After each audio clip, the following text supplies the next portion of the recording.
Good morning everyone. Basa na tayo ng Bible. Basahin natin ay Psalm chapter 35 and 36.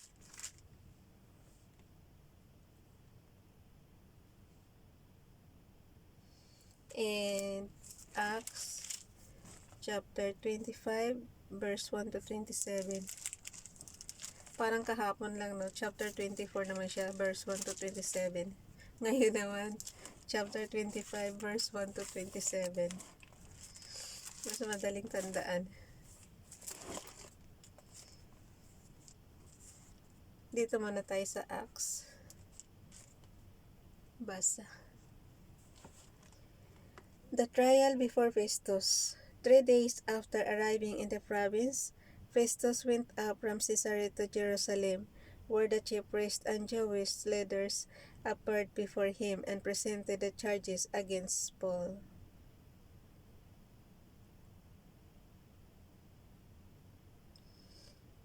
They urgently requested Festus as a favor to them to have Paul transferred to Jerusalem, for they were preparing an ambush to kill him along the way.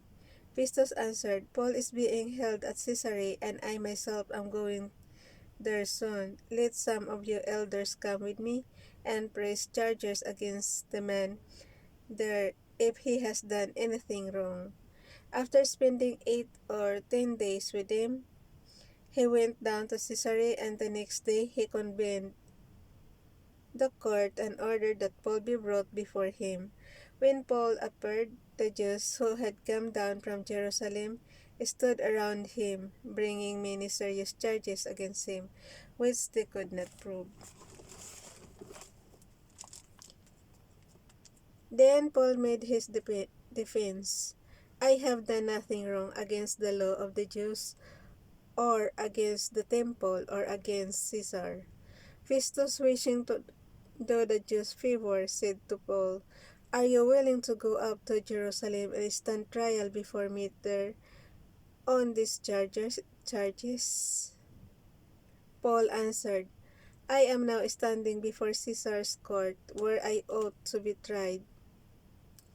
I have not done any wrong to the Jews, as you yourself know very well.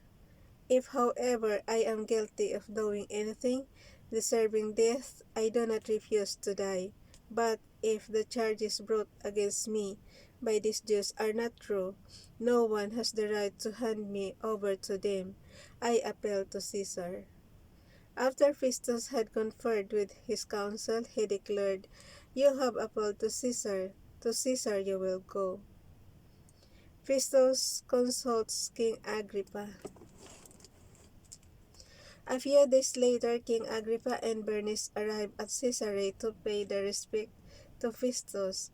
Since they were spending many days there, Festus discussed Paul's case with the king. He said, There is a man here whom Felix left as a prisoner. When I went to Jerusalem, the chief priests and elders to the Jews brought charges against him and asked that he be condemned. I told them that it is not the Roman custom to hand over any man before he has faced his accusers and has had an opportunity to defend himself against their charges. When they came here with me, I did not delay the case, but convened the court the next day and ordered the man to be brought in. When his accusers got up to speak, they did not charge him with any of the crimes I had expected. Instead, they had some points of dispute with him about their own religion. Oh, sabi na guys dapat hindi pinagtatalunan yung religion. Kasi may iba-iba talaga tayong religion dito sa mundo. When his accusers got up to speak, they did not charge him with any of the crimes I had expected. Instead, they had some points of dispute with him about their own religion and about a dead man named Jesus who Paul claimed was alive. I was at a loss how to investigate such matters, so I asked if he would be willing to go to Jerusalem and stand trial there on these charges. Kasi nga 'di ba sinabi nga ni Lapol na na buhay si Jesus.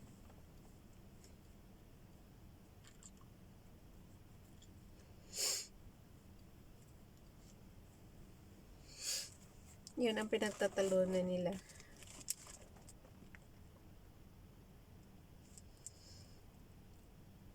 Okay, ulit-ulit. Sa verse 19. Instead, they had some points of dispute with him about their own religion and about a dead man named Jesus, who Paul claimed was alive. Kasi dapat, yung panahon ni Jesus, ano na yan, balitang-balita na yan. Pero bakit yung ibang hindi talaga nila alam?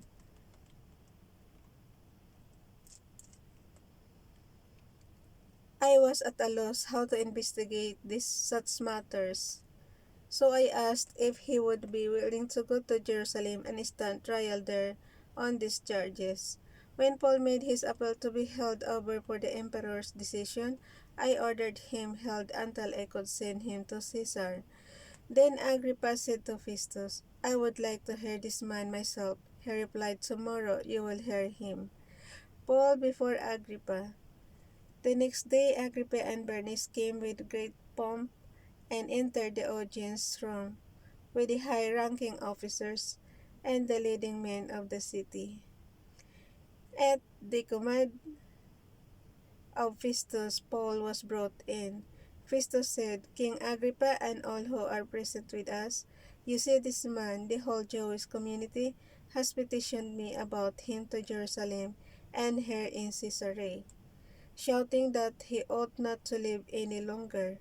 I found he had done nothing deserving of death, but because he made his appeal to the emperor, I decided to send him to Rome. But I have nothing definite to write to his majesty about him. Therefore I have brought him before all of you, and especially before you, King Agrippa, so that as a result of this investigation I may have something to write. For I think it is unreasonable to send on a prisoner without specifying the charges against him. So yun, dapat kasi hindi na pinagtatalunan yung religion para walang gulo. Kasi nga, simula umpisa pa lang, may kanya-kanya ng pananampalataya bawat isa. So, respect na lang kasi. Kasi yung, halimbawa si Paul, igigiit niya na, na, yun nga, yung nabuhay si Jesus. Tapos yung mga ibang Diyos naman, ayaw maniniwala. So, yun. Hanggang sa chinarge nila si Paul. Maraming kaso. Dito na tayo sa reaction lang yung sa akin ha. Basta kasi dapat respect lang sa bawat religion. Kasi hindi naman pare-parehong yung kinalakihan nating relihiyon eh. Dito na tayo sa 35 and 36 ng Psalm. Basa. Theme, a prayer to God. Sa chapter 35 tayo ng Psalm, guys. Theme, a prayer to God for help against those who try to inflict injury for no reason. When our enemies are unjust and lie about us, even when we do good to them, we can appeal to God, who is always just. Author David, possibly written when he was being hunted by Saul. 1 Samuel 24. Of David, verse 1. Contend, O Lord, with those who contend with me. Fight against those who fight against me. Take up shield and buckler, arise, and come to my aid. Brandish spear and javelin against those who pursue me. Say to my soul, I am your salvation. Verse 4. May those who seek my life be disgraced and put to shame. May those who plot my ruin be turned back in dismay. May they be like chaff before the wind, when the angel of the Lord driving them away. May their path be dark and slippery, with the angel of the Lord pursuing them. Verse 7. Since they hid their net for me without cause, and without cause dug a pit for me, may ruin overtake them by surprise. May the net they hid entangle them. May they fall into the pit to the ruin. Then my soul will rejoice in the Lord and delight in his salvation.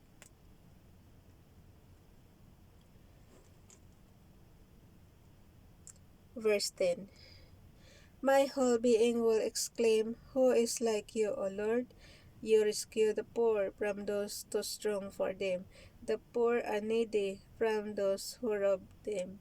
Ruthless witnesses, come forward, they question me on things I know nothing about.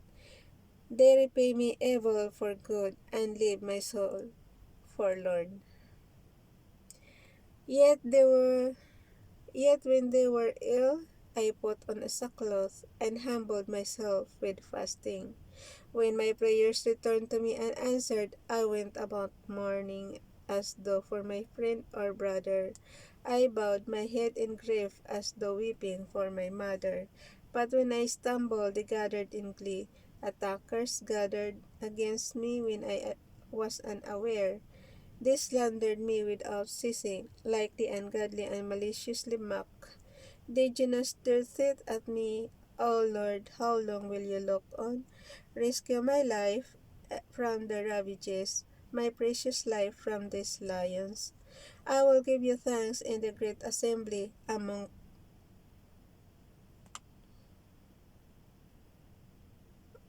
throngs of people. I will praise you. Let not those gloat over me who are my enemies without cause. Let not those who hate me without reason maliciously wink the eye. They do not speak peaceably,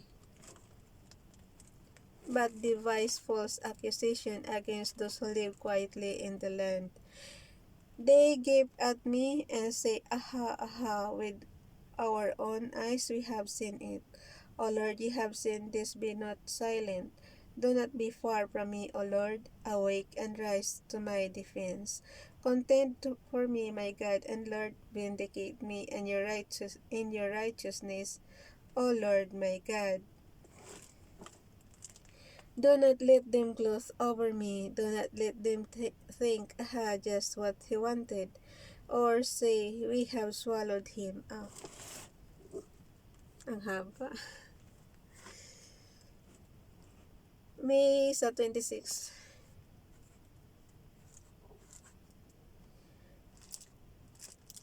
May all who gloss over my distress be put to shame and confusion. May all who exalt themselves over me be clothed with shame and disgrace. May those who delight in my vindication shout for joy and gladness.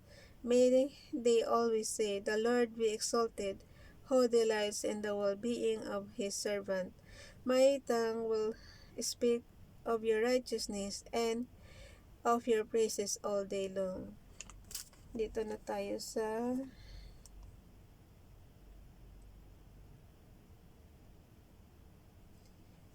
chapter 36. Basa. Theme: God's faithfulness, justice, and love are contrasted with the sinful hearts of men and women. In spite of our fallen condition, God pours out his love on those who know him. Author David, for the director of music of David, the servant of the Lord. Verse 1. An oracle is within my heart concerning the sinfulness of the wicked. There is no fear of God before his eyes. For in his own eyes he flatters himself too much to the thick, or hate his sin. The words of his mouth are wicked and deceitful. He has ceased to be wise and to do good. Even on his bed, he plots evil. He commits himself to a sinful course and does not reject what is wrong. Your love, O Lord, reaches to the heavens, your faithfulness to the skies. Your righteousness is like the mighty mountains, your justice like the great deep. O Lord, you preserve both men and beasts. How priceless is your unfolding love! Both high and low among men find refuge in the shadow of your wings. They feast on the abundance of your house. You give them drink from your river of delights. For with you is the fountain of life. In your light we see light. Ang galing guys, oh. In your light we see light. Continue your love to those who know you, your righteousness to the upright in heart. May the foot of the proud not come against me, nor the hand of the wicked drive me away. Sa verse 12, see how the evildoers lie fallen, thrown down, not able to rise. Chapter 37 na. Bye everyone. God bless.